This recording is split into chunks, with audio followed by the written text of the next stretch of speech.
안녕하십니까, 구교입니다. 안녕하십니까. 금요일엔 오인혜입니다. 오인혜 씨, 이제 추석 연휴가 코앞으로 다가왔는데 맞습니다. 연휴 일정이 좀 어떻게 되십니까? 저는 처음으로 결혼한 지 10년 만에 처음으로 담양에 갑니다. 친정에. 아, 그럼 그건 한 번도 안 간 거예요? 네. 명절 당일에 못 갔어요.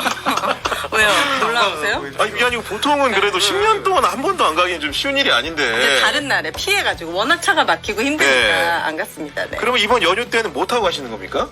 갈 때는 뒤늦게 알았어요. 이 연휴에 쉴 수 있다라는 거를. 갈 때는 우등버스를 타고 올 네. 때는 비행기를 타고 옵니다. 아예 아무것도 없더라고요. 티켓이. 비행기요? 네, 왜요? 아, 광주 가서 가시는 겁니까?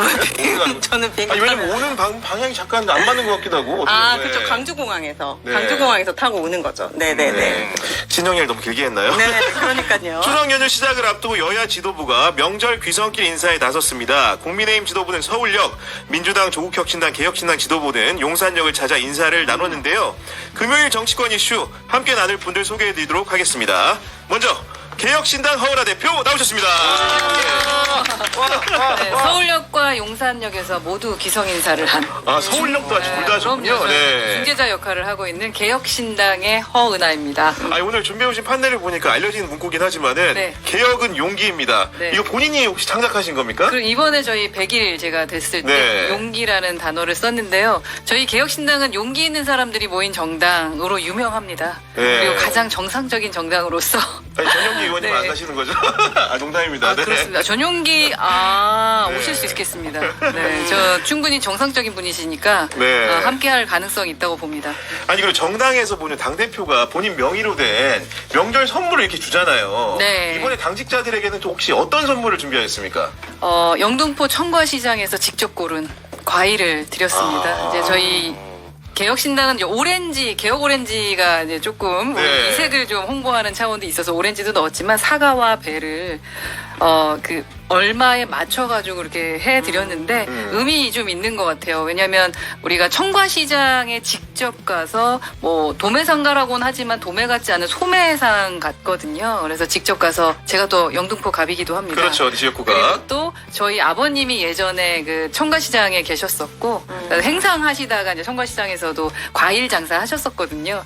그래서 그런 의미 담아서 우리나라의 그 과일을 제수용품으로 올릴 수도 있게 하고 그리고 부모님한테 개혁신당 왔더니 이렇게 예쁜 과일을 받았어요. 뭐 이런 그래서 예쁜 편지와 함께 보내드렸습니다. 편지까지요? 네, 제 그랬습니다. 네, 아주 좋은 선물인 것 같습니다. 아, 근데 네. 올해 이번 추석은요 과일 받으면 너무 좋아하실 것 같아요. 그럴 과일 거예요. 값이 너무 비싸가지고 너무 비싸요. 맞아요. 먹을 수가 없어요. 그러니까요. 돈 많이 드셨을 것 같아요. 그러니까 도매상에 가서 직접 했는데 저는 그래서 이만큼 될 줄 알았는데 네. 그렇진 않았는데 그래도 풍성해 보일 수 있도록 노력했습니다. 네. 오늘 근데 허은하 대표님 이렇게 나오시니까 지금 구독자들이 이제 채팅창에다가 오렌지 여사님 하죠? 공청기 문자 이야기를 자꾸 올리고 있다는 그런 성토가 있는데 네. 이제 뭐 그 얘기는 차차 기회가 되면 하는 걸로 하도록 하겠습니다. 이어서 김성환 평론가와 강성김 평론가 나오셨습니다. 두 분은 명절에도 방송하시나요? 아니요 원래도 없지만 더 없네요. 왜 그러세요? 아 진짜 명절 정치 없어요. 평론계시. 그러니까 좀 컨셉을 바꾸세요. 신사를 지금 이 시대가 원하지 않는 거예요. 투사를 원합니다. 넥타이 풀고. 아, 날 데리고 넥타이 다닌다고 풀고, 얘기했잖아요, 단추 풀고. 진짜. 네. 아 넥타이 풀고 준비되시면 단추 3개까지 가능하시면 연락 주시기 바랍니다. 3개까지? 네.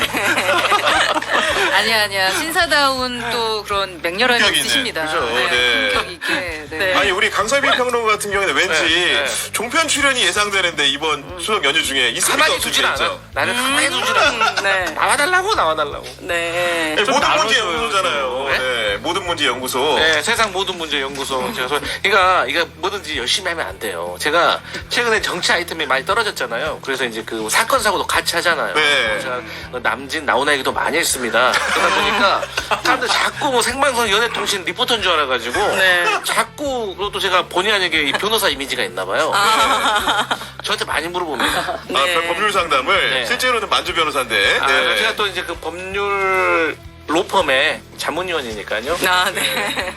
지금 지난주 오프닝 토크랑 비슷했다라는 지적이 좀 나오고 있는데 빨리 끝나야겠죠. 저희가 본격적인 현안 토크 전에 광고 하나 전하고 가겠습니다. 고려산삼의 맥을 잇는 기력 활력의 끝판왕 산삼순백은 비료 동약 없이 잘 자란 7년근 산양산삼만 사용했습니다. 다양한 사포닌 종류와 압도적인 함량을 자랑합니다. 인삼을 산에 옮겨 심은 묘종삼이 아니고요. 함양 지리산 800고지에 직접 씨를 뿌린 씨종 산양산삼 사용했습니다.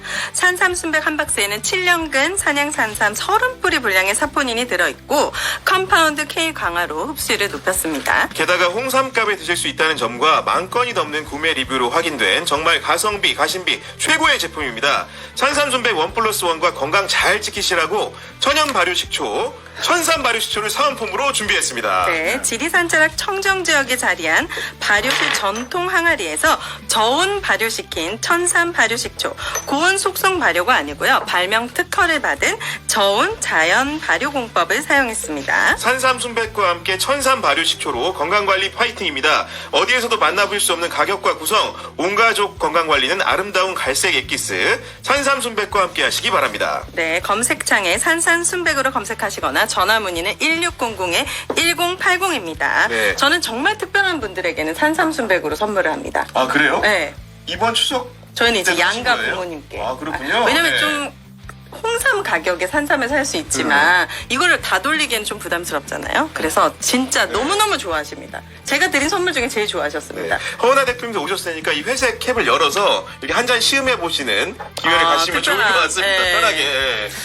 상당히 생겨간.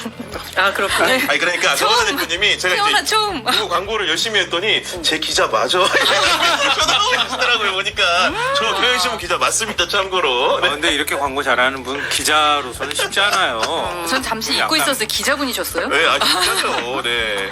기자 생활 굉장히 오래 했습니다. 생각보다 이상으로. 그 개혁신당 얘기를 좀 시작을 해보고 싶은데요. 개혁신당에는 명사 의원들도 많고 명사 정치 네. 참 많은 것 같아요. 뭐 이주영 의원도 그렇고 천하람, 이준석 의원 어느 하나 일당백의 역할을 하는 분들인데 네. 제가 보기엔 근데 워낙 소신들이 강하시다 보니까 대표로서 뭔가 주무르고 하시기에는 약간 좀 어려운 캐릭터들 아닐까 싶어요. 주무르기에는 좀 쉽지 않은 분들입니다. 상당히 다양하고 그리고 네. 저희가 뭐 용기 있는 정당이라고 하는 게 각 당에서 그냥 할 말 할 소리 다 하던 분들이기 때문에 저희가 개혁신당에 왔다고 해서 그 입을 막아버리면 되겠습니까? 그래서 저희는 좀 그러니까요. 네. 다양하게 목소리 내실 수 있도록 하는데 더 중점을 둡니다. 네. 다만 이제 그 의회에 계신 세 분은 좀 더 의회에 집중해달라. 아. 저희가 그렇게 주문을 계속 열면서 드리면서 네. 담론 위주로 해도 충분하다. 이렇게 말씀을 드리고 있는데 워낙에 네. 재밌게 이야기하시고요. 말씀하셨던 것처럼 한 분이 거의 100명의 그 의원 몫을 하고 계셔서 또 많은 분들이 기대는 하시는 것 같더라고요. 그러다 보니 이제 재미있게 좀 말씀 많이 하셔서 여기도 좋아하시죠? 여기도 그렇죠. 나오셨었나요? 나왔습니다. 네.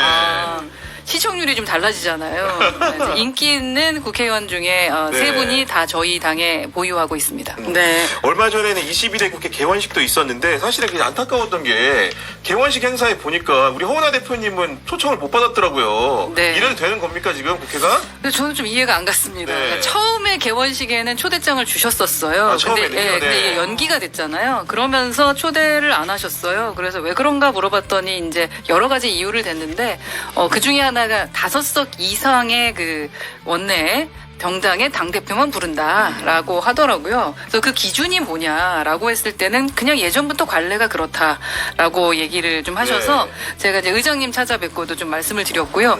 사실 원내에, 그러니까 국회에 들어와서 어떤 자리를 보유할 수 있는 정당은 또 3석 이상입니다. 그래서 그렇죠. 저희 네. 당도 지금 국회 있잖아요. 내에 네. 있잖아요. 근데 왜 갑자기 티타임 하는 데는 5석 이상인가? 그것도 좀 이상해서 저희가 조금 효율성과 좀 돈을 아끼는 돈 쓸 네. 일이라면은 안 그러셔도 되는데 그 자리에 사실 3석 이상의 사람들 부른다고 차점만 놓으면 되는데 굳이 이렇게 협치를 안 하는 이유? 잘 모르겠다. 그래서 지금 좀 컴플레인을 하긴 했습니다. 그리고 허은하 대표님 같은 경우에는 사실은 전에 국민의힘이라는 큰 정당에 계셨잖아요. 그때 이제 그런 경험을 많이 하셨다 보니까 그에 비해서 강소정당, 조그만 정당을 운영하면서 겪는 좀 어려움도 있으십니까? 어때요? 좀 비교가 된다라는 거. 기존에는 몰랐으니까 만약에 이제 제가 소수 정당으로 시작을 했으면 이제 몰랐으니까 그렇죠, 네. 좀 시간이 지나고 나서 할 수 있을 텐데 경험해 본 바가 있기 때문에 굳이 이렇게까지 할 필요가 있을까라는 생각 것들이 좀 있어요. 그래서 제가 뭐 국민의힘의 원내대표도 좀 찾아뵙고 여러 가지 말씀을 드렸는데 대부분 그런 것 같습니다. 여당 외에는 다 야당인데 야당의 숫자가 많아지면 여당이 힘들잖아요. 그러니 이제 감성적 좀 접근을 통해서 아무래도 그 숫자를 줄이는 게 좋겠다라고 생각하시는 것 같은데 큰 당답게 그러니까 여당답게 큰 마음 먹으셨으면 좋겠다라는 말씀은 드렸습니다. 저는 개인적으로 조금 아쉬운 게 이준석 대표 같은 경우에 총선 전이랑 당선되고 난 총선 이후에 정권 교체에 대한 발언의 수위가 좀 많이 낮아지고 최근에도 또 김건희 여사에게 선의로 뭐 얘기한 거다 뭐 이런 얘기를 했을 때 개혁신당을 지지하고 믿었던 분들은 조금 실망하지 않았나 왜 웃으시죠? 아니 아니요. 왜냐면 쉽게 뵐 수 없는 분이니까 이렇게 좀 궁금했거든요. 내부 분위기는 어떤지. 저희는 그러니까 저희 개혁신당은 야당 맞고 정권 교체를 외치는 곳이 맞습니다. 근데 말씀드렸던 것처럼 원내에 있는 이제 당대표뿐만 아니라 뭐 김종인 위원장도 그렇고요. 그렇죠. 대부분 네. 원하는 게 담론 위주로 얘기해달라. 그래서 기존의 수위보다 조금 내려달라라고 저희가 요청을 많이 해서 아마도 그래서 그럴 가능성이 있다. 그리고 특히 이제 이준석 지금 의원 같은 경우는 저희 당 내에 그 대통령 후보가 될 분으로서의 1순위잖아요. 그러다 보니 조금 더 이 수위를 좀 조절하고 있는 것이 아닌가. 그럴 하는 때는 생각이 그냥 아무 듭니다. 말 안 할 수도 있는데 뭔가 메시지가 너무 의외의 메시지가 나오니까 오히려 득보단 실이 많을 것 같다는 그러니까 아주 좋은 지적을 해주셨는데 그래서 김종인 위원장이 저 볼 때마다 말씀하세요. 제발 TV 나가지 말아라, 라디오 나가지 말아라, 오히려, 예. 유튜브 나가지 말아라 그런 말씀하세요. 네, 그러니까 아예 그러니까 소통관이든 아니면 본회의장이든 상임위에서 네. 이야기해라라는 말씀하시죠. 그리고 거대 양당의 틈바구니에서 정책적으로 개혁신당이 돋보일 수 있는 게 뭘까 생각을 해봤는데 네. 얼마 전에도 보니까 그 지구당 부활과 관련해가지고 거대 양당 같은 경우에는 찬성 입장을 내면서 이끌어가고 있는데 개혁신당은 반대 입장을 내셨더라고요. 저희가 반대 입장을 낸 의원도 있으시고 네. 또 찬성 입장에 있는 의원도 있습니다. 아, 그래요? 저희가 너무 다양해요. 그러니까 하나의 목소리를 내야 되는 예를 들어 최상병 네. 특검 같은 경우는 한 목소리 그리고 뭐 추후에 뭐 그러니까 특검의 주요한 특검 아니면 만약에 추후에 촛불이든 뭐 이런 얘기를 하게 될 땐 함께 이야기를 나눠서 한 목소리를 내겠지만 웬만하면 다 다양하게 본인의 의견을 낼 수 있도록 합니다. 그래서 아주 다양합니다. 혹시 이 문제에 대해서 개혁신당 대표로서 허은하 대표님은 좀 어떠한 의견을 좀 가지고 계세요? 제가 지금은 원 외에 있기 때문에 네. 사실 지구당 부활을 한다 그러면 좋겠죠. 그리고 웬만큼은 또 인지도가 있으니까 맞아요. 저에게는 네. 혜택이 있을 수 있습니다. 하지만 저만 생각해서는 안 될 것 같아요. 그래서 아주 심도 있게 고민해봐야 되는 부분이다라는 생각은 듭니다. 왜 이 법이 없어졌는지 그러니까 지구당이 왜 폐쇄됐었는지 네. 그 부분을 생각하면 그때의 문제점들이 오세훈 시장도 그렇게 얘기했거든요. 맞아요. 네. 3년 이후에 분명히 또 나타날 것이다. 그렇다면 다시 시작하는 것은 좀 위험하지 않을까라는 생각을 좀 하고 있습니다만 우리가 당내 좀 토론 좀 해보자라는 제가 제안은 해놓고 있습니다. 알겠습니다. 지금부터는 본격적으로 정치 현안 얘기를 좀 해보려고 하는데요. 오늘 한국갤럽의 정기 여론조사에서 대통령 직무수행 평가가 있는데 잘하고 있다는 응답이 20%로 현 정부 취임 후 역대 최저치를 기록했습니다. 잘못하고 있다는 응답은 70%에 달했는데요. 김성환 평론가님, 오늘 결과 좀 어떻게 평가하십니까? 국민의힘도 역대 최저치가 나왔어요. 최저치. 네. 아, 네. 그러니까 국민의힘하고 대통령 지지율이 동시에 같이 빠진 거예요. 빠졌는데 이거 뭐 모든 분들이 다 원인은 아실 거예요. 부정평가 이후 물었더니요. 의대 정원 확대 18%, 경제 민생 물가가 12%, 소통 미흡 10%. 역시 국민들 똑똑하다. 그리고 김건희 여사 문제가 3%가 올라와서 거기 리스트에 들어가 있어요, 지금. 네. 그러니까 김건희 여사 리스크가 근데 이게 좀 이따 또 다시 말씀드릴게요. 왜냐하면 보수층에서도 김건희 이름만 나오면 지지율이 떨어져요. 이 굉장히 웃기는 현상 중에 하나인데요. 최근에 이제 김건희 여사와 관련한 수심이 있었잖아요. 그 때문에 김건희 여사에 대한 주목도가 생기기도 했고요.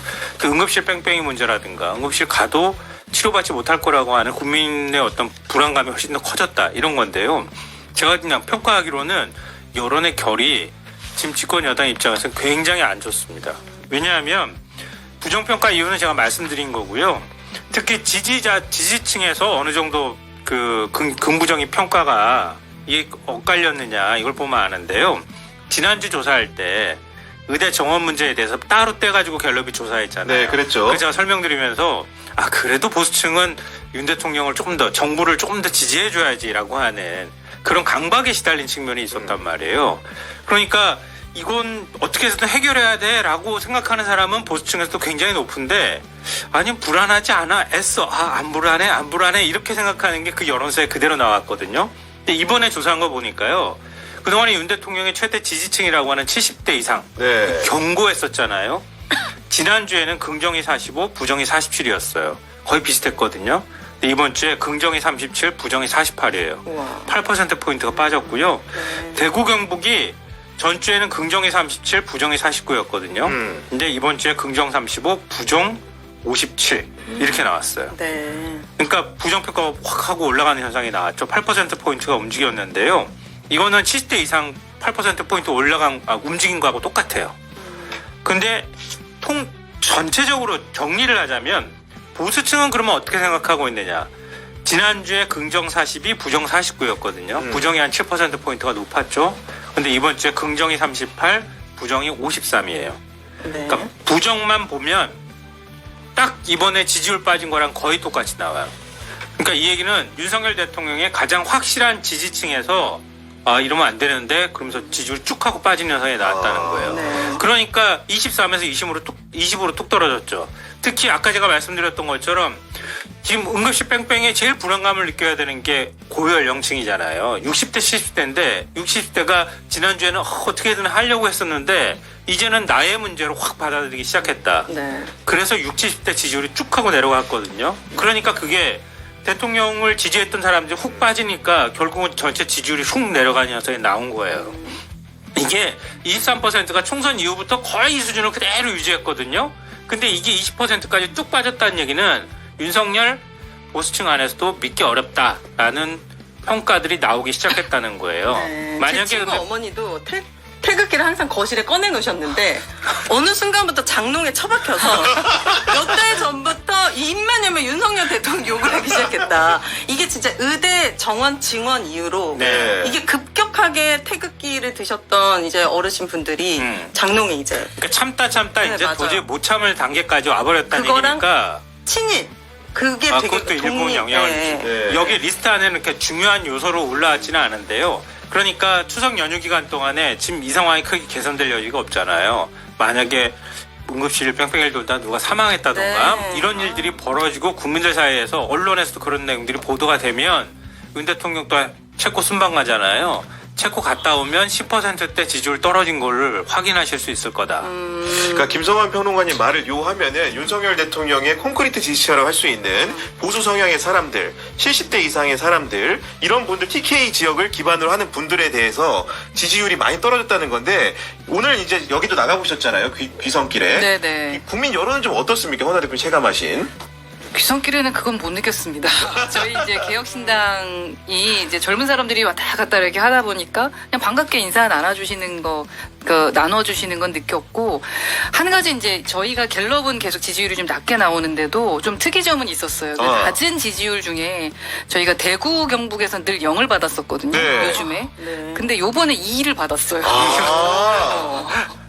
저희가 갤럽은 계속 2%거든요. 네. 그런데 2를 받았어요. 서울이 뭐 6, 8 정도 나오는데 다른데 0 계속 대구가 0이었어요. 네. 왜 우리가 2일까? 이런 근데 그 생각을 이가 해보면 보면은 이번에 영남 지지율의 긍정평가, 대통령 긍정평가가 37%, 35%로 빠졌거든요. 그 2가 퍼센트가. 그 이가 거기로 간 건지는 정확하게 모르겠지만 여하간 그런 셈법도 가능한 해석 중에 하나다. 네, 왜냐면 예. 대구에서 저희한테 많은 실망을 하셔서 사실은 저희 지지를 거의 철회하다시피 해가지고 대구 쪽 당원들이 상당히 고민이 많았거든요. 네. 근데 2% 나온 건 아주 이거는 긍정적으로 바라봐야 되는 겁니다. 근데 부울경도 노려보실 만해요. 제가 볼 때는 부울경이 그래도 다른 서울이나 수도권에 비해서는 네, 그래도 맞습니다. 대통령 지지율도 좀 높게 나오고 그러던 곳이었거든요. 근데 지금 수도권하고 부울경하고 별 차이가 없어요. 그 정도로 부울경이 여론이 네. 안 좋아요. 아까 제가 TK는 그나마 버텨주는 측면이 좀 일부 있거든요. 근데 30% 지지율은 나오니까. 네. 근데 부울경은 20% 초반이에요, 지금. 그러니까 윤석열 대통령한테 다 등 돌렸다는 얘기예요. 영남 가운데서도. 네. 그러니까 부울경을 좀 노리시면 거기서 먼저 좀 숫자가 올라가는 현상이 나오지 거기가 좀 더 않을까. 괜찮습니다. 네. 그 강성미 평론가님 보시는 건 어떤 측면입니까?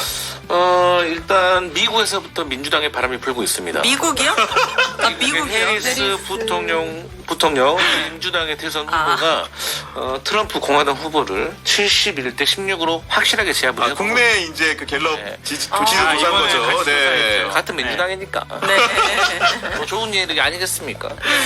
그런데 이제 말씀 많이 하셨으니까 네. 저는 그래요. 이 이제 의료 대란이 가장 큰 부정적인 요소잖아요. 그러니까 그러면 이 의료 대란과 가장 직격탄을 맞는 세대가 70대인 거예요. 그렇잖아요. 70대는 지금 정말 우리 30, 40대가 아픈 거하고 70대하고는 너무 다르니까. 그리고 집안에 어르신이 있는 분들은 얼마나 걱정되겠어요. 그럼요. 그리고 두 번째가 이제 어린 아이가 있는 집. 그럼요.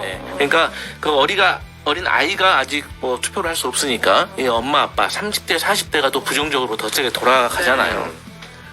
네, 그런 차원에서 저는 당연한 결과라고 보고 있고 네. 저는 개인적으로 이제 여론조사를 볼 때 그런 걸 봐요. 이번 한 주에 과연 악재는 뭐였고 호재는 무엇인가? 그러면 국민의힘과 관련해서 대통령과 관련해서 이번 주에도 역시나 호재가 있었습니까? 없었어요. 근데 악재는 유난히 더 많았죠. 맞아요. 그러니까 첫 번째로는 지지난 주에 보건복지부 차관이 뭐 전화할 수 있으면 경증이라는 제정신이 아닌 소리를 했잖아요. 근데 이번 주에는 또 이제 총리가 나서가지고 어디 가서 사람이 죽어나가냐 이런 말을 했잖아요. 그러니까, 네. 그래서 이제 뭐 관운이 좋은 건지 운이 좋은 건지 어쨌든 간에 이 총리의 막말 그리고 나서 또 번개 만찬이 있었잖아요. 대통령실과 여당 일요일에. 지도부 네. 거기에 대해서 한동훈 대표 패싱당했습니다. 그러니까 한도 끝도 없어요. 그 다음에 김건희 여사와 관련된 공천 개입 문제 또 나왔어요. 그 다음에 마포대교 가셔서 순시하셨어요. 그리고 나서 대통령실 광주공사에 감사원 비리가 나왔어요. 그러니까 이런 모든 것들이 다 악재가 계속 나오는데 어떻게 저는 20%도 지금 대단하다. 저 심리적으로는 한 15% 정도 될 것 같은데 네. 그래서 그렇기 때문에 저는 당연한 결과라고 보고 어쨌든 전 세계적으로 민주당의 돌풍이 불고 있다 이런 얘기를 아니 말씀하시는 도중에 데드캣님이 이제 사이다 블랙엔젤 신엄마 부대 오윤혜님 최고라고 슈퍼챗 5만 원 보여주셨습니다. 귀한 슈퍼챗 감사드립니다. 출연료를 돌려드리진 않으니까요. 네. 잘 알고 있습니다. 네, 혹시 네. 우리 출연료 다른 거죠? 그런 거죠? 아니 그렇습니다. 그 갤럽 조사에서 네. 특히 또 이제 유독 관심이 갔던 부분이 성향 분류를 하는데 중도 성향 응답자 가운데 잘하고 있다는 응답이 평균값에 못 미치는 16%더라고요. 당연한 거 아니에요? 네. 대통령? 네. 네. 진짜 큰일이네요. 그리고 중도 유권자들 사이에서 흔들리는 모습이 나타나는데 평론가님은 이런 것들을 좀 어떻게 보고 계십니까? 이렇게 된 지 오래됐어요. 오래됐고요. 지금 10대하고 60대까지 지지율을 불러드리면 아마 깜짝 놀라실 거예요. 그러니까 40대 지지율이 팔 나온다고 하는 건 이건 전주에도 마찬가지였거든요. 그러니까 10% 이하 지지율이 계속 나왔는데요. 10대에서 그러니까 18세에서 29세 사이가 13, 그리고 30대가 18, 40대가 8, 50대가 16, 60대가 32, 70대 이상이 37 이런 거예요. 그러니까 이게 70대가 빠져주면은요, 윤 대통령 지지율 그냥 10% 보고 가는 겁니다. 그러니까 달리 뭐 설명할 방법이 없고요. 중도 지지율이 16이 나왔거든요. 근데 진보가 얼마 나왔는지 아세요? 5. 많이 나왔네. 많이 나왔어. 긍정평가가 긍정평가. 네. 긍정평가가 진보층에서 아무리 그래도 5 정도 나오지는 않았어요. 근데 대통령실에서는 이거를 예측 못합니까? 이 의료 대란에 관련해가지고 직접적인 피해자가 아이들과 노년인데 이게 다 빠지고 어쨌든 지지율에 도움이 되지 않을 거라는 걸 우리 그냥 다 상식을 가지면 알잖아요. 그럼에도 불구하고 계속 밀어붙이는 이유가 뭐예요? 모르는 거죠. 모른다고요? 네, 모르는 거죠. 어, 아는 것도 있고 모르는 것도 있다고 생각하는데 감사원이 지금 추석 전에 대통령 관저하고 대통령실 이전할 때 공사했던 감사 결과를 지금 바로 추석 직전에 내놨어요. 네. 이상하지 않아요? 왜 나 이때 같으면- 나 내놨을까? 같으면 추석 지나고 난 다음에 내놓는 게 더 추석 밥상머리 민심에 더 낫지 않나? 그런 생각이 들었는데 추석 전에 내놓은 이유가 뭘까? 이 고민하다가 이 여론조사 보고 알았어요. 한 주 쉬거든, 갤럽 같은 경우에. 다른 여론조사 기관도 다음 주 안 나오거든요. 네. 만약에 자칫 잘못하면 10% 나올 거라는 거 저는 알았을 가능성이 있어 보여요.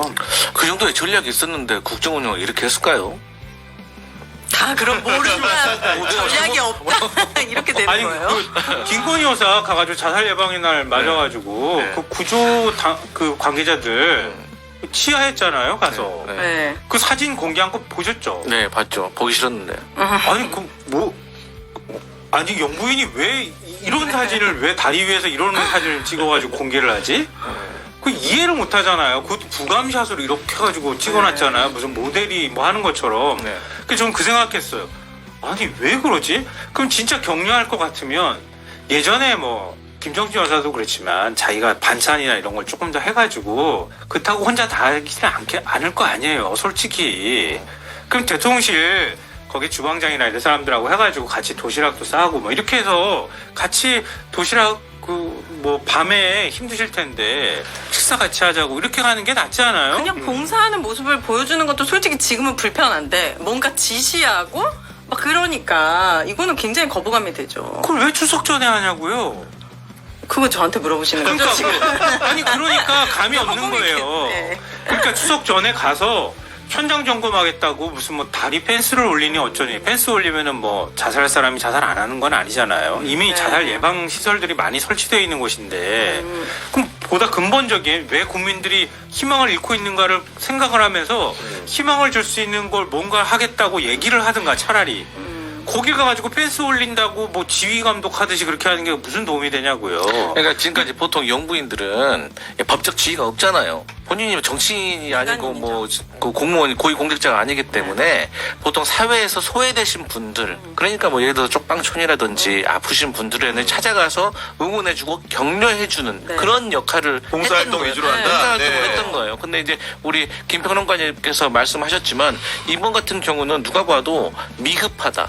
추가 개선이 필요하다. 이것은 완전히 대통령이 현장 순시 가가지고 지적을 한 거잖아요. 그러면 이제 이게 바뀌어야 될 거 아니겠습니까? 그러니까 이제 마포대교가 정말 올라가는지를 우리가 주목을 해야 될 건데 우리가 이제 김건희 여사를 선출한 권력은 아니잖아요. 어찌됐건 마음에 들지 않아도 윤석열 대통령은 선출을 했잖아요.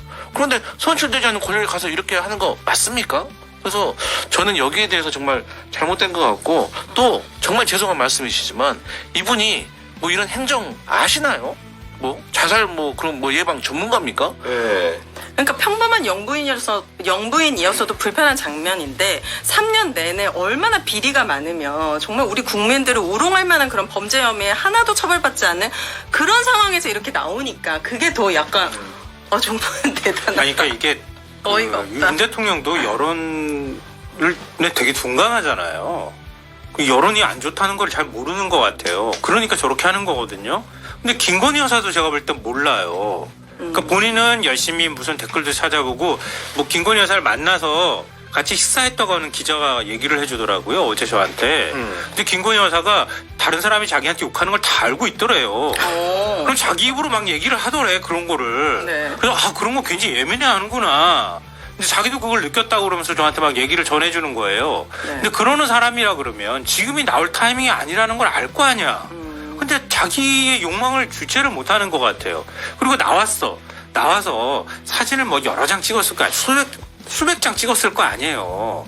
그러면은 조금 더 영부인으로서 사람들하고 친화력 있게 갈 수 있는 뭐 그런 장면을 공개를 할 텐데 그 여사하고 같이 픽했을 거 아니에요. 18장 공개한 거. 근데 어쩜 다 그렇게 모델처럼 찍어놨어. 막 지휘하듯이 막 그런 걸 찍어놨어. 네. 그리고 그거를 공개를 해요. 그걸 보면서 느끼는 건데 그래서 제가 궁금해서 또 물어봤죠. 물어보니까 여사 라인하고 완전히 분리되는 라인이 있구나 이거. 그러니까 홍보수석실에 이런 사진을 공개한다고 공개도 될까요 가져가면 홍보수석실은 언론계 경험이 있는 사람들이 있기 때문에 이건 걸러낼 거예요. 그러니까 걸러내지 않는 홍보수석실 안에서도 여사와 직라인으로 갖고 있는 누군가가 있구나 라는 얘기를 들었어요. 그 사람 네. 공개해야 되나? 비서관이 있답니다. 네. 아니, 지금 이제 많은 말씀 주고 계신데 오늘 허은하 대표님 와서 그런가 유튜브 죽돌이님이 네. 여야 의정 하고 싶으면 이주영 의원 포함시켜 주세요. 개혁신당 화이팅하면서 본인 사직 전공이라고 밝히시면서 슈퍼챗을 보내주셨습니다.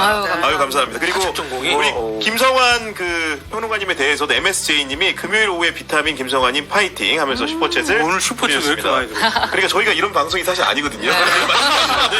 굉장히 금전적으로 자본주의에서 벗어나 있는데 이렇게 허은하 대표님 오니까 이렇게 좋은 신호들이. 개혁신당을 네. 지지해 주시는 분들이 많이 오셔서 그러니까요. 네. 해주시는 것 같은데. 아니 그 여야 의정 협의체 이제 출범을 한다고는 하는데 보면은 사실 정당 대표로서 이게 좀 잘 될 수 있을까 어떻게 보십니까? 우선 잘 되긴 어려울 것 같죠. 기사를 봤을 때도. 그리고 뭐 제가 오늘 아침에도 얘기했는데 여야 협의체를 하는데 왜 야당의 이주영을 빼놨을까? 왜 그 안에 찻잔 하나만 놓으면 되는데 놓지 않았을까? 왜냐면 전문가고요. 응급의료 특히 지금 가장 문제되는 응급실에 10년 이상 근무했던 의사이고요. 그랬군요. 네. 예, 저희 그리고 의원이기도 합니다. 네. 그럼 여야 협의체에 한번 같이 이야기를 나눠보자 하면 또 의사들이 한번 좀 생각해 볼 수 있을 거예요. 왜냐하면 저희 개혁신당은 지금 처음부터 소신 있게 이 의대 정원을 증원하는 부분에 대해서 반대해 왔습니다. 많은 분들이 증원해야 된다라고 말씀하실 때도 저희는 2,000명은 아니다라는 것을 아주 강력하게 얘기했어요. 표를가 우리 지지율을 못 얻더라도 옳은 소리 해야 된다 하면서 지금까지 목소리 맞아요. 내고 있습니다. 네. 그렇다면 이렇게 반포퓰리즘 정당이 왜 이런 목소리를 냈고 왜 또 많은 분들이 우리를 그 부분에 대해서 지지하시는 분들이 계시는데 그렇다면 앉혀놔야죠. 그렇죠. 근데 네. 저희 당엔 연락이 없었습니다. 그러니까 저는 기득권 정당들끼리 저렇게 꿍꿍이로 얘기하려고 하는데 지금 속상하고 지금 답답한 이 의사분들께서 현장에 갈까? 본인들의 그냥 셔터, 사진 셔터에 그냥 한 명의 사람으로 의사 참여자로 앉아 있고 싶을까? 저는 그런 생각이 좀 들었습니다. 그래서 진심으로 지금이라도 뭔가 문제를 해결해 보고 싶다면 뭐 우리 이주영 의원도 앉혀놓고 네. 그리고 정말로 처음부터 원점에서부터 다시 이 논의해보자라는 그런 자신감 있게 말씀하시는 뭐 여당 대표, 야당 대표 그리고 용산의 목소리를 보여주셔야지 의사분들이 현장에 갈 것 같다. 근데 용산은 한결같이 2025년도 의대 증원 원점 검토는 없다라고 얘기하잖아요. 한동훈 대표가 다시 한번 해보자라고 해도 그거 철저히 무시하는데 이 난국을 어떻게 헤쳐나가야 되죠? 국민들은 솔직히 국회밖에 지금 기댈 데가 없거든요. 그러니까 처음부터 현실적이지 못했던 걸로 도전하신 겁니다. 그러니까 이번에도 현실적이지 않은 걸로 과감하게 결단하셔야 된다라는 거죠. 난 너랑 결혼할 생각이 없어. 난 절대 결혼 안 할 거야. 근데 잠깐 뭐 보자니까 만나봐. 라고 얘기하는 거랑 똑같은 거예요. 결론은 이미 정해놓고 그 뒤에 만나자는 거예요. 네. 누가 나갑니까? 그렇죠. 예, 누가 나갑니까? 이건 자존심의 문제뿐만이 아니잖아요. 그래서 네. 저는 제대로 해보고 싶다면 먼저 내려놓고 그 다음에 원점에서부터 시작하자라고 네. 말씀하셔야 된다라고 근데 생각합니다. 대통령실이나 정부도 약간 위기의식을 느낀 건지 네. 뭐 어제 오늘 동선들을 보면은 한덕수 총리가 오늘 보니까 전남에 있는 병원을 또 찾았더라고요. 그런 식으로 아마도 대통령도 유사한 일정이 있을 것으로 예상이 되는데 그런 정도로는 사실은 이렇게 수습되기 어려운 상황인 거 아닙니까? 아니 그래서 물어보면 그런 얘기를 해요. 지금 이 상황에서 의대 증원 그거 다시 또 처리하면 또 다른 혼란이 생기지 않느냐 뭐 이렇게 얘기를 하고 있잖아요. 정부에서. 아니 근데 자기네가 그 혼란을 만들어 놓고 그 혼란이 이미 다 굳어져 버렸으니까 또 다른 혼란 만들기 싫다고 해가지고 국민들한테 불안하게 계속 살라고 얘기하는 건데 그러고 난 다음에 사람들한테 다시 되묻는 거야. 그럼 어떡하라는 겁니까? 이렇게 되묻는 정말 황당한 일이잖아요. 의사들이 현장에 있는 의사들은 원합니다. 제발 오지 말라고. 와서 일이 더 많아진다고요. 그렇겠죠. 네. 네. 대통령이 오고 총리가 오면 얼마나 불편하겠습니까? 그렇죠. 지금 거기 갈 때가 아니라고요. 네. 대화할 사람들 있잖아요. 맞습니다. 그러니까 제발 쇼는 그만하시고 진짜로 나라의 미래, 우리 의료 시스템은 전 세계적으로 가장 유능한 그 시스템을 갖고 있는 대한민국입니다. 네. 근데 이 의료 시스템 붕괴는 이미 시작됐습니다. 이 책임을 어떻게 지실 건지. 저는 우리 윤석열 대통령은요, 의료 붕괴를 시작한 그러한 대통령으로 저는 역사에 남을 거라고 생각해요. 빨리 해결하셔야 됩니다. 이건 약간 사담인데 그 허은하 대표님 같은 경우에는 국민의힘에 의원을 하셨으니까 네. 의정 활동도 하셨으니까 혹시 윤석열 대통령이나 김건희 여사랑 이렇게 공사적으로 뵐 기회는 과거에 있었던 거죠? 네, 네. 네, 그때는 좀 혹시 어떤 인상을 좀 받으셨습니까? 저 윤석열 대통령 후보일 때 봤을 때는 기대가 컸죠, 사실. 그러니까 뭔가 모든 걸 해결해 주실 수 있을 것 같고 되게 털털하시고 그런 기대를 했었는데 아 내가 정말 잘못했구나. 라는 반성이 있었습니다. 네. 조금 그래서 저는 앞으로의 대통령은 준비되시지 않은 분을 대통령 후보로 내는 것은 그건 국민에 대한 예의가 아닌 것 같다. 그리고 네. 이렇게 우리가 고생한다라는 네. 것을 좀 알게 됐고요. 그땐 좋았습니다. 근데 이번에 8.15 경축식 때 가서 제가 이제 악수하면서 네, 그래. 말했잖아요. 대통령님 그 인사에 대한 거나 소통하셔야 됩니다라고 말했을 때 그 표정을 보면서 제가 느낀 점은 그때 내가 사람을 진짜 잘못 보긴 했구나. 아니 혹시 그때 표정이 어떤 표정이었어요? 이게 유튜브니까 진짜 무서웠습니다. 아, 그래요? 네. 그 말을 하는 순간에 하는 순간 진짜? 표정의 변화를 제가 느꼈고 제가 3초 고민했었습니다. 할까 한마디만 말까? 더 하면 네. 입틀막이다. 끌려나가겠다. 끌려 할까 말까 하다가 이제 우선 손을 놨는데 저렇게까지 하실 필요가 있을까라는 생각은 했고요. 지금은 많이 초조하시구나라는 생각 듭니다. 저는 윤석열 정권 망하지 않았으면 좋겠어요. 네. 그게 우리 대한민국을 위해서 국민들도 우리 국민을 생각하겠죠. 위해서 네. 그렇게 하시면 안 돼요. 그래서 지금이라도 제발 정신 차렸으면 좋겠어요. 그래서 제발 좀 소통했으면 좋겠다. 네. 그런 차원으로 얘기했는데 표정의 변화를 보고는 좀 고민이 됩니다. 그리고 그 후에도 어떤 이제 장소 가면 제가 이제 대표다 보니까 만나게 오게 되잖아요. 네. 되는데 이제는 이제 저희 쪽에 동선에 절대 안 오시는 그런 진짜요? 그런 모습인데 용기 내셨으면 좋겠습니다, 대통령께서.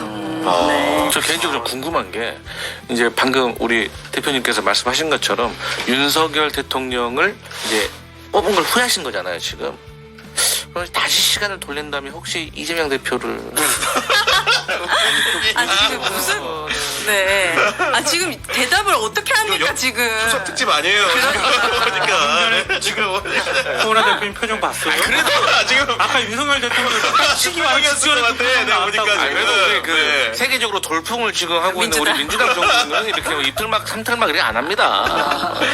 해리스 후보가 대통령 돼도 우리하고는 별로 안 좋을 것 같아. 제가 아니 생각할 때. 여러분들 말씀하신 대로 이번 주 이제 갤럽 조사 대통령에 대한 국정평가가 이렇게 박한 이유 중에 하나는 아무래도 김건희 여사일 것 같고 그와 관련해서 어제 이제 감사원의 감사 결과도 일부 영향을 줬을 것 같은데 사실 대통령 관저 공사에 관련된 감사 청구가 된 이유가 김건희 여사와 관련된 21g이라는 업체가 관저 공사를 시공했다라는 소식이 알려지면서부터였던 것 같고 그 공사의 수의계약 물론 국가계약법상으로 보안상 필요할 땐 할 수 있다고 하지만 그런 계약에 대해서 많은 언론이라든가 시민들이 의심을 가진 거 아닙니까 변호사님?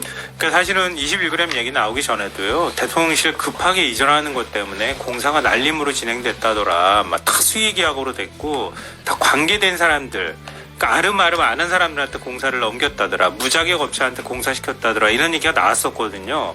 그러다가 이제 관저로 좀 옮겨 붙은 거예요. 그래서 21g이 나오면서 결정적으로 이거는 도저히 상상할 수가 없잖아요. 왜냐하면 영업이익이 1억 5천만 원밖에 안 되는 회사예요. 그냥 인테리어 업체인 거예요. 우리 동네에서 보는 정도 수준이에요. 그리고 인테리어 업체가 관저 공사를 맡았다는 거잖아요. 뭐라고 설명하겠어요, 그거를? 그럼 누구나 다 짐작할 수 있는 거 아닙니까? 더군다나 코바나 콘텐츠 행사 인테리어도 담당을 했었고 그리고 후원 업체라고 이름이 올랐었던 것이고 그러다가 여기서 또 사단이 터진 거 아닙니까? 이거 우리가 예전에 했기 때문에 더 자세히 말씀 안 드려도 되죠. 그러니까 21g이 공사를 계약을 했고 그러니까 수의 계약을 한 다음에 그 다음에 공사를 진행하다가 1차 공사가 있었어요. 근데 이 공사를 이게 인테리어 업체가 무슨 구조 공사를 할 수 있는 데가 아니잖아요. 그렇죠, 네. 근데 아시다시피 그 목욕탕이 사우나 시설, 목욕탕이라고 했다. 사우나 시설하고 그 드레스룸 만드는 거 그걸 하는데 그 벽체도 뜯고 해야 되는 거잖아요. 그건 아예 공사 자격이 없는 업체였단 말이에요. 그리고 더 황당한 거는 공사 자격이 없으니까 종합 건설업 자격이 있는 제주에 있는 업체한테 왜 제주에다가 넘겼는지도 모르겠는데 제주에 있는 업체를 갖다가 제주에 있는 업체가 직접 공사를 했다면 또 몰라. 다 싸질머지고 올라가지고 공사하면 그래도 뭐 제주지만 잘할 수 있었으니까 맡겼겠지 했는데 그게 아니라는 거 아니에요? 제주에 있는 업체에 있는 사람이 다시 또 서울에 있는 여기도 자격이 없는 데에다가 맡겼는데 형제관계라는 거잖아요. 네. 형제관계인 업체에다가 여기다 맡겼고 여기에서 공사를 한 것처럼 기록이 돼 있는데 더 의심스러운 건 뭐냐면 여기가 공사를 안 했을 가능성이 더 높다는 거예요. 그러니까 자격만 빌려온 거야. 굳이 얘기하자면. 그러니까 어찌 보면 무자격 업체가 시공했다는 얘기가 될 수 있는 거거든요. 그러니까 관저 공사에는 그 틀 안에 있는 건데 문제는 저도 뭐 예상 정부 예산 집행해 봤지만 이런 거잖아요. 어떤 업체를 그러니까 경쟁 입찰이든 뭐든 간에 수의 계약이든 계약을 하잖아요. 그럼 공사를 한다고 하면 공사 도면도 만들고 와서 허락받아야 될 거 아니에요. 이렇게 뜯어 고치고 이렇게 기하겠습니다. 도면이 있어야 될 거 아니에요. 도면도 안 냈다는 거야. 그렇죠. 최종적인 도면. 네. 없다는 거 아니야 이거. 그리고 그러고 난 다음에 공사를 했으면 중공검사를 받아야 될 거 아니에요. 중공검사 안 받았다는 거 아니에요. 그러고 난 다음에 돈 지급했는데 지금 나온 얘기는 어떻게 됐냐면은 21g에다가 공사비를 주기 위해서 중공검사를 안 맡은 상황에서 중공검사 맡은 것처럼 서류를 위조해서 여기다 예산을 주고 그냥 끝냈다는 거 아니에요. 아니 무슨 이런 식으로 하는 게 있어? 그러니까 이렇게 대충 했는데도 이렇게 많은 비리와 불법이 나오면 이거 진짜 꼼꼼하게 세세하게 하면 얼마나 많은 문제가 나오냐고요. 근데 이게 공사를요. 정말. 이게 이 공사만 있는 게 아니라 전체 대통령실 공사가 다 있었던 거 아니에요. 그러니까 대통령실 전체 관저 말고 대통령실과 관련되어 있는 공사 전체를 다 수의계약으로 맺었다는 거예요. 아유. 그러니까 다 아름아름 해가지고 했다는 얘기가 되는 거예요. 근데 그걸 그럼 어떻게 그럼 소개받고 다 했냐 그랬더니 그 안에서 뭐 경호처 간부가 그 짬짬이 해가지고 돈을 뭐 착복해서 구속되고 네. 그리고 경호처 직원이 갖고 있는 땅도 네가 대신 더 돈 얹어주고 사라고 하고 뭐 이런 일이 벌어지고 지금 드러난 게 이 정도밖에 안 되는데 그 안에 우리가 의심하는 것처럼 김건희 여사가 어느 정도 영향력을 행사하는지를 지금 전혀 알 수가 없는 상황이라는 거 아니에요. 근데 거기에 그 총괄 공사를 다 총괄하고 감독한 사람이 김호진 대통령실 관리비서관이거든요. 네. 관리비서관이 원래 이런 역할을 하는 건데요. 이 사람한테 물었을 거 아니겠어요? 그 누구한테 계약했어요? 이렇게 물어봤더니 이 사람이 이렇게 얘기했대요.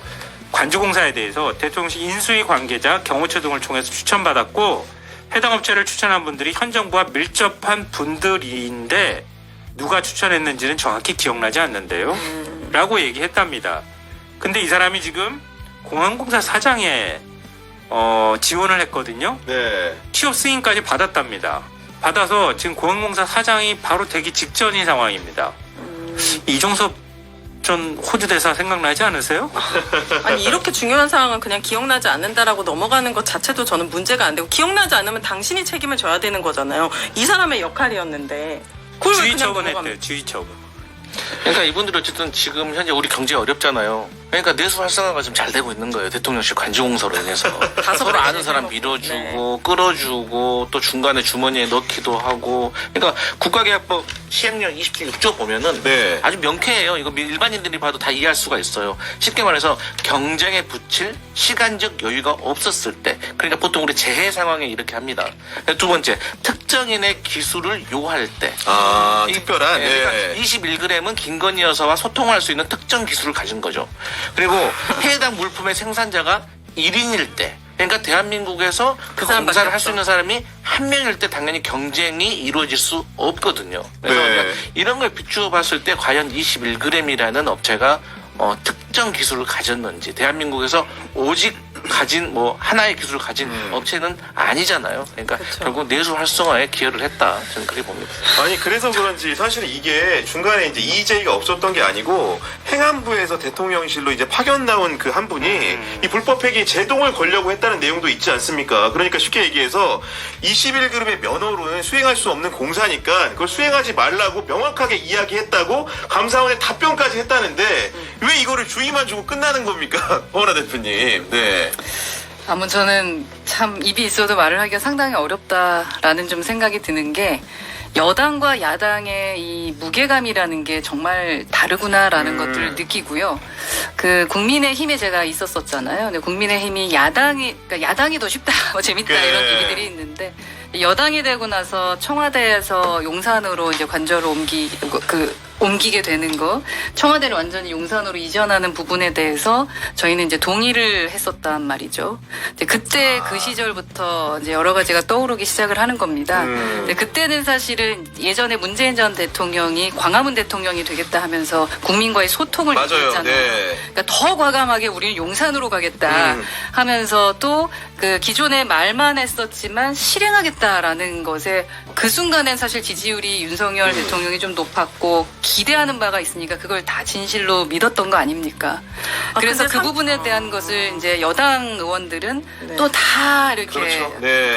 도와주고 설득하고 논리적으로 이해시키고 이런 부분들이 있었었는데 그런 거를 제가 이제 시간이 지나서 되돌아봤을 때 그 리더가 그 자기의 말에 대한 책임을 지지 않았을 때 이 파급력이 엄청난 거구나라는 좀 생각이 좀 많이 듭니다. 그 당시에 국민의힘에선 그런 얘기는 없었나요? 사실 옮기는 것 자체에 국민들이 불만이 있었다기보다는 청와대에 있으면서 준비가 되면 차차 옮기는 거 이거는 국민들 대다수가 괜찮았을 것 같아요. 근데 단 하루도 나는 청와대에 있을 수가 없다. 나는 여기에 뭐 천막이라도 지겠다. 막 이런 기세로 갑자기 아주 무리하게 국방부 나가 막 이러면서 굉장히 국민들의 입장에서는 이게 대통령이 머물 관저랑 집무실인데 이런 식으로 옮긴다고?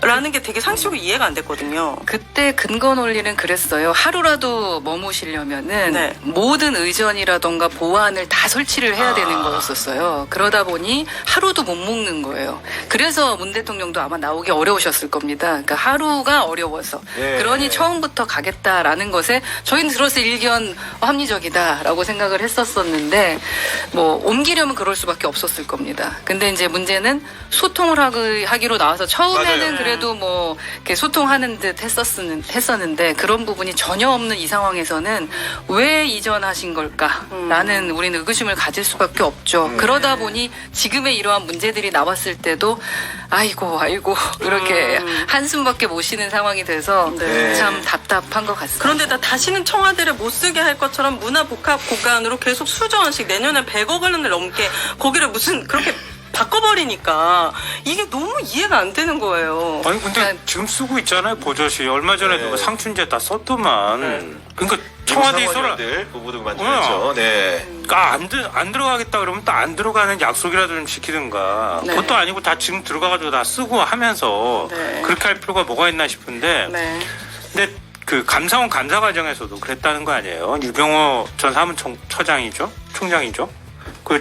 지금 감사위원인데 감사 제대로 진행 못하게 막 방해했다는 거 아니에요? 그래가지고 담당 과장이 나 그냥 이건 못 해먹겠다 그러고 아예 사표를 내고 떠났어 감사원을. 그런 일도 생겼고요. 계속 감사 결과 안 내놓고 질질질질 끌다가 올해 5월에 감사위원회에다가 이 문제를 올렸다는 거 아니에요? 네. 감사위원들이 볼 때 이거 가지고 이걸 말도 안 되게 감사를 해가지고 왔으니까 다시 하라고 했던 거예요. 근데 한겨레 보도에 따르면 그 이전에 그러니까 지금 9월이니까 1년 4개월 동안 감사한 것보다 5월 이후에 감사한 게 더 많다는 거 아니에요. 감사를 안 했다는 얘기하자면 그러면 대통령 한 명을 아무도 물론 대한민국에서 가장 권력이 강한 사람이니까 못 꼽겠지만 그래도 이전의 대통령이 할 줄 몰라가지고 그렇게 안 했겠어요? 대한민국의 시스템을 그동안에 우리가 만들어 왔던 그걸 어느 정도는 존중해주고 거기에 대해서 만약에 문제가 생기면 그게 엄청난 정치적 부담감으로 온다는 걸 알았던 거 아니에요? 근데 봐보세요. 지금 국가 권익이, 인권이 뭐 다 망가지고 있고 감사원조차도 지금 이렇게 망가진 거 아니에요. 감사원도 이렇게 망가뜨려 놓으면 어떡할 거예요? 제가 볼 땐 나중에 정권 바뀌잖아요. 다시 수사해야 됩니다, 이거. 유병호 이 사람 제가 멀쩡할 가능성이 전 별로 없어 보여요. 다 압력 넣어가지고 다 직권남용 해당이 될 수 있고요. 그 윗선이 또 걸릴 가능성이 굉장히 높기 때문에 아니 그걸 떠나서 이번에 관조공사 한 거 있잖아요. 김건희 여사 직권남용으로 걸릴 가능성 벌써부터 언론에서 나와요.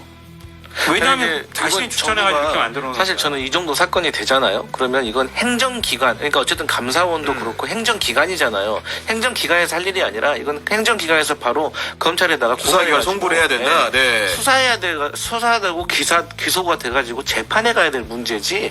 이 행정기관은 어쩔 수 없이 아무리 독립된 기구라고 하더라도 대통령의 영향을 받을 수밖에 없기 때문에 저는 그야말로 솜방망이가 이런 거라는 거예요. 그렇기 때문에 저는 이거는 정말 이러지 않았으면 좋겠는데 저는 만약에 우리가 몇 년 후에 민주당이 정권을 교체를 할지 아니면 또 국민의힘에서 정권을 뭐 재창출할지 개혁신당이 할지는 모르지만 고맙습니다. 네, 이건 누가 하든지 간에 이건 다시 수사하고 기소하고 재판 갑니다. 네. 그렇기 때문에 그래서 저희 야당에서도 그리고 많은 언론에서도 그런 말 하잖아요.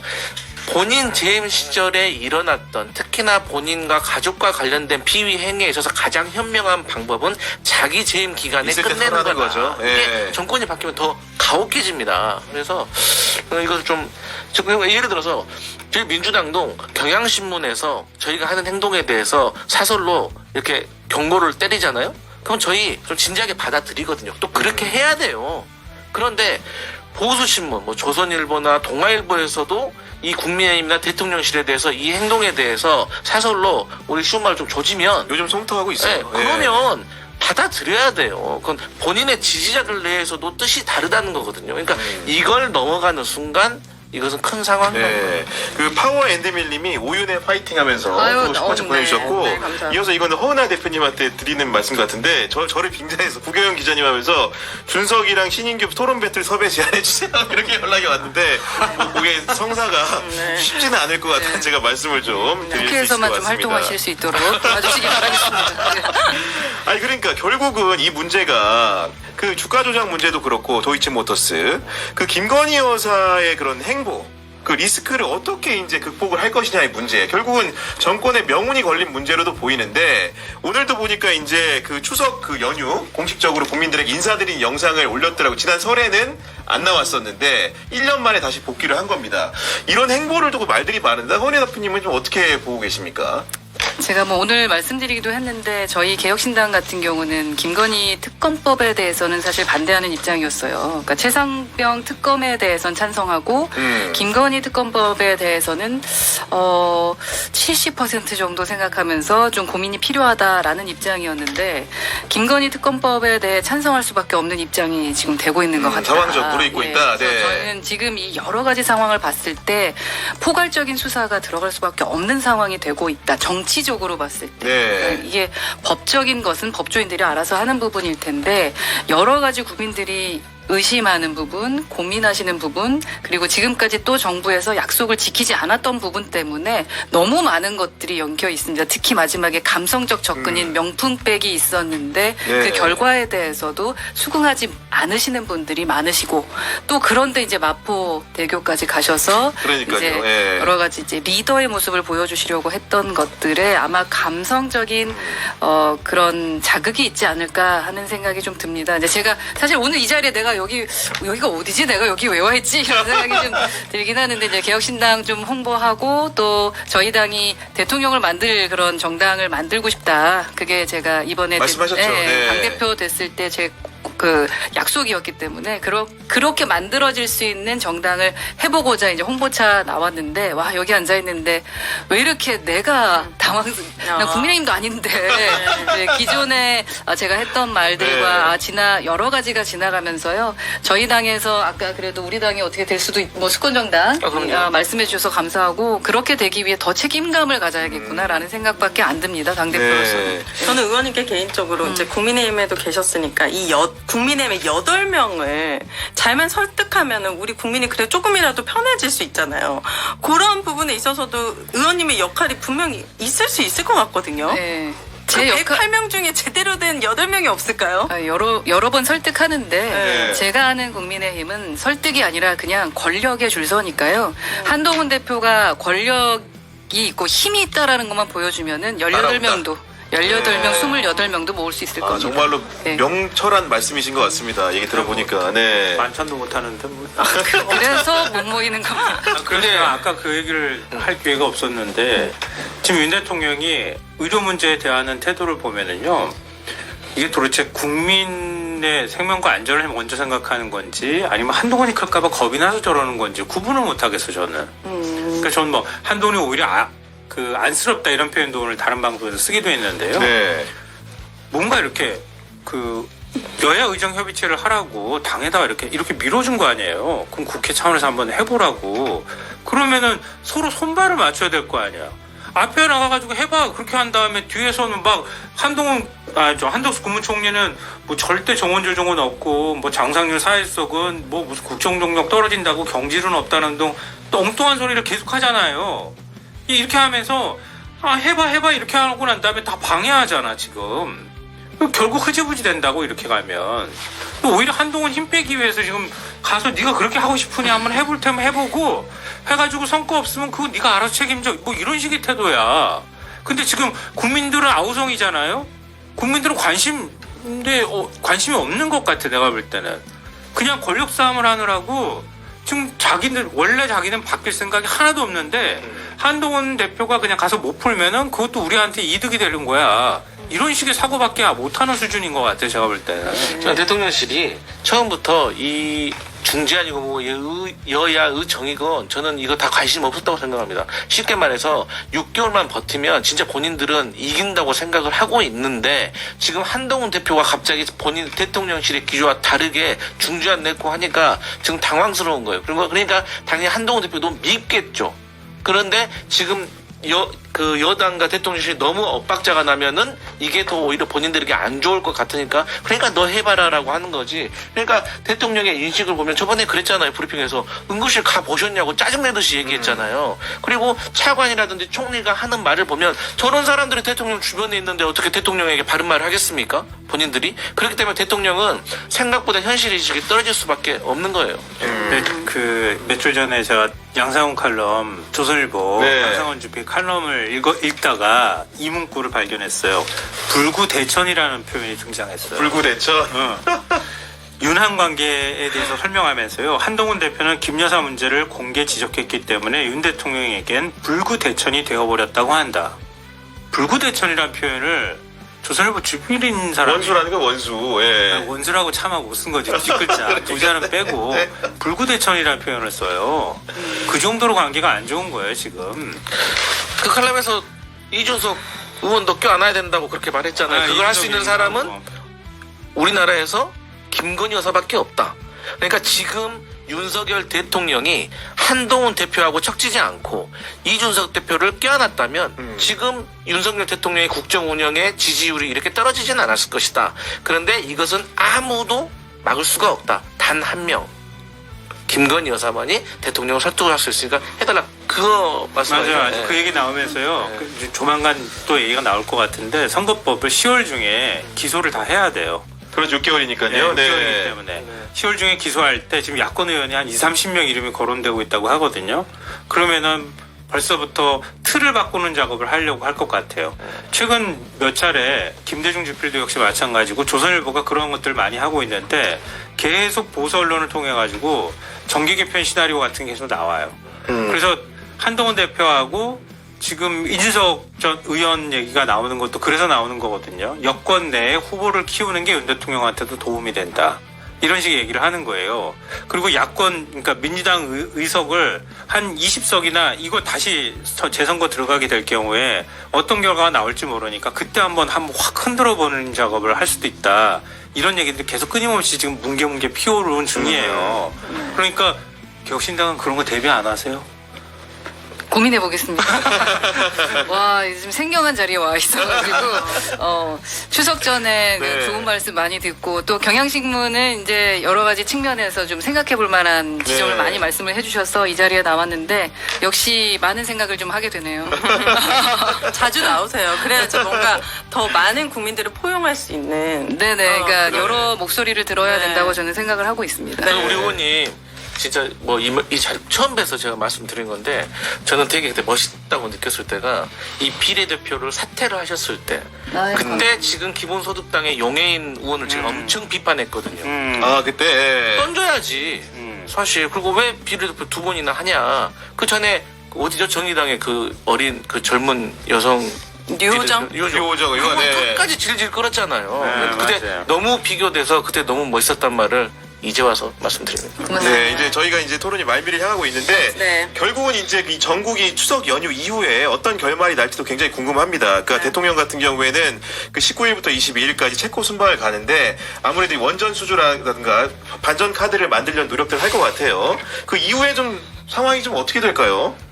글쎄요. 일단 원전 수주로 가는 건 아니죠. 수주는 했다고 발표했으니까 그 수주하고 난 다음에 미국 웨스팅하우스하고 문제가 생겨가지고 지금 그 문제를 해결을 못하고 있는 상황이잖아요. 체코에서 특사도 아마 파견했던 걸로 제가 알고 있거든요. 그러니까 이게 뭔가 어그러진 거예요. 그거 최대 치적이라고 내세웠는데 지금 뒷수습 안 되니까 후다닥 지금 체코로 달려가고 있는 거 아닌가. 근데 김건희 여사는 왜 같이 가는지 난 이해를 못 하겠는데 지금 그러는 거 아닌가 그런 생각이 좀 들어요. 근데 윤 대통령은 어찌됐든 아무리 체코를 갔다 와가지고 원전 수수 약발은 이미 끝났거든요. 다 써먹었잖아요. 써먹을 만큼. 그 다음에 다른 카드들이 사실 좀 없어요. 제가 볼 때는.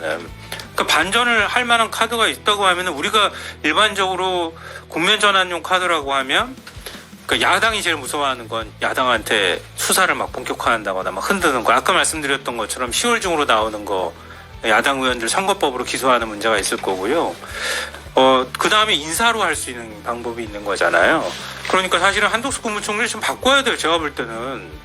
무슨 막 지금 막 전사인 것처럼 막 국회 가가지고 요즘에 하시더만요. 또 뭘 전사입니까? 책임 총리 역할도 제대로 못했는데. 그러면 총리든 누구든 교체를 하면서 뭔가 국면 전환을 좀 시도할 가능성도 있어 보이는데 그것도 별로 가능성이 없죠. 지금 윤 대통령은 벙커에 들어가가지고 나만 지킬 거야 이런 상황이잖아요. 그러니까 스스로 거기에다가 허물어지지 않으면 지금 딱히 방법이라는 게 떠오를 게 없다. 이건 말고 또 뭐 정책적인 측면에서 비전을 내세우거나 개혁을 뭐 추진할 수 있을 텐데 그것도 이미 개혁 동력이 지금 20% 지지율로 무슨 개혁을 합니까? 제가 보니까 연금 개혁도 못하고 그냥 끝날 가능성도 있구만. 네. 그러니까 아무것도 제가 볼 땐 카드가 없어요. 그리고 윤 대통령은 카드에 대해서도 별 생각 안 하는 것 같아요. 제가 볼 때. 카드에 대해서 생각 안 해요. 그러니까 제가 고난 극복의 서사를 쓰고 있다고 지난번에 말씀드렸잖아요. 이미 원전도 종교가 됐고 자기 스스로도 종교에 심취된 사람처럼 행동하고 있잖아요. 그러니까 일종의 자기 스스로가 뭔가 하고 있다는 거에 그게 신념화가 돼버렸고 그거에 반하는 무엇인가는 전부 다 일종의 고난이다. 내가 극복해야 될 고난이다라고 하는 인식이 확고하게 머릿속에 자리를 잡아버렸다. 그래서 나는 내 자리 이렇게 지키고 끝까지 가면 국민들은 나를 다시 평가해 줄 것이다 라고 하는 생각이 그래요? 작동하고 있다고 저는 생각해요. 그래서 바뀔 여지가 별로 없다. 그러니까 결국은 국민들이 10%대 지지율 보여주면서 이게 방향은 아니야 라고 회초리를 드는 거 외에는 달리 저는 방법이 없다고 생각해요. 이런 상황에서 뭔가 이제 수습은 필요한 거죠. 국민을 안정을 시켜야 되는데 그 과정에서 야당 중에서도 개혁신당 같은 경우에 그런 풍향계 역할을 내부적으로도 많이 하잖아요. 좀 어떤 역할을 주로 할 생각인지 말씀 좀 마지막으로 부탁드립니다. 저희 개혁신당은 중재자 역할을 좀 하고 싶고요. 그리고 정상적인 정치를 보실 수 있는 그런 정치판을 만들고 싶습니다. 현재 국회의 모습은 정상적이지 않다. 21대 국회가 최악이라고 했었는데 22대는 더한 것 같아요. 지금 4개월 됐나요? 맞아요. 네, 네. 4개월이 됐는데 지금 서로 협치해서 통과시킨 법안이 4-5개밖에 되지 않는 것으로 알고 있습니다. 입법기관이 법도 제대로 못하면서 통과시키지 못하고 협치도 못하면서 이번에 뭐 추석 떡값은 이제 가져가시는 거 보면서 일반 우리 국민들이 보시기에는 참 불편한 게 많습니다. 그런데 여전히 싸우고만 있고 그리고 앞으로도 기대할 수 없다라는 말씀들을 많이 하시거든요. 그래서 제가 이제 정상적인 정당이라고 말씀을 드리는 건 저희 비례대표들은 위성정당을 만들어서 된 게 아닙니다. 그렇죠. 네. 그래서 그냥 일반적인 비례대표로서 당선된 유일한 정당이거든요. 그리고 지역구 의원도 한 분 계시고 그리고 지금 저희가 무슨 바른미래당처럼 어디를 들어가네 안 들어가네 이렇게 말씀하시는 분들 계시고 또 뭐 국힘에서 그런 말씀하시는데 저희는 어차피 건너왔던 배는 불태웠습니다. 그리고 저희 스스로 집을 지을 거고 또 큰 배를 만들어서 불안한 분들 계시면 오셔라. 정상적인 정치를 좀 보고 싶은 분들 오셔라. 네. 이런 생각으로 하나 둘 차곡차곡 옳다고 생각하는 길에 요금 먹더라도 그리고 표가 조금 떨어지더라도 가보겠다라는 생각을 갖고 있으니 지금 시청하시는 여러분들도 그런 마음으로 좀 긍정적으로 봐주셨으면 네. 좋겠습니다. 이 자리에 앉아있는 게 사실은 내내 편치는 않았습니다. 그렇지만 그래 이런 분이 네. 제가 유튜브 이렇게 하는 데를 잘 안 나와봤어서 그렇구나. 그래서 예. 와 이 좋다. 이거 네. 댓글도 지금 사실은 다 봤거든요. 댓글 쓰시는 것도 보면서 아 요렇게 네. 서로 이념의 차이, 생각의 차이 때문에 요런 그 행동들도 나오는 것도 좀 느끼면서 좀 더 무게감 갖고 어떻게 저희 개혁신당이 수권정당이 될 수 있도록 제가 체계를 잡아가는 이기 지도부 대표가 될 수 있을지 그 부분을 생각하게 됐던 시간이었던 것 같습니다. 제가 개인적으로 관찰하면서 허은혜 대표님 우편에 앉은 강서비 네. 평론가가 개혁신당에 대해서 굉장히 고민하는 그런 느낌이 들었어요. 어떤 고민? 무슨 거? 뭔가 흔들리는 듯한 느낌. 당원 매력을 느끼는 다음 주부터 거 오렌지색 아니에요, 넥타이 메고 오는 거 아니죠? 예. 전혀 저는 이 그 어떤 작은 정당에 대해서 한번 몸을 담아봤기 때문에 항상 주류 안에서 비주류를 해야 된다라는 생각을 하고 있기 때문에 하지만 이제 저는 개인적으로 이 3당 정치에 대해서 다당제에 대해서 저는 되게 응원하는 사람입니다. 아유, 그래서 감사합니다. 이 네. 캐스팅 보트를 잘 하셔야지 그래야지 이게 양 극단이 우리는 극단이 아닌데 그러니까 양당이 계속해서 막 이렇게 치면 그 비상구가 없잖아요. 그럴 때 이제 캐스팅 보트가 좀 해결을 해주셔야 됩니다. 네. 근데 아까도 말씀하셨지만 국민의힘 안에 있는 의원들이 지금 아까 한때 몸담았다는 이유 때문에 굉장히 조심스러워하시고 그러잖아요. 또 그걸 다시 되돌아보기도 하고 그런 생각들을 조금 더 했으면 좋겠다. 대표님 보면서 그런 생각을 좀 했고요. 근데 그런 사람들이 좀 늘어나면 또 희망이 있겠죠. 박근혜 전 대통령 탄핵은 결국 국민이 한 것이기도 하지만 당시에 새누리당이었나요? 그죠? 네, 새누리당 있어요. 의원들이 예. 한 것이기도 하거든요. 그러니까 도저히 민심의 임계점을 지나가면 여권 내부에서부터 이렇게 하면 안 된다 이런 이제 움직임이 생겨나거든요. 근데 윤 대통령은 그걸 아직 전혀 모르는 것 같아요. 그러니까 아까 제가 말씀드렸지만 4시 40분 조금 넘어서 연합뉴스가 송고한 기사가 있는데요.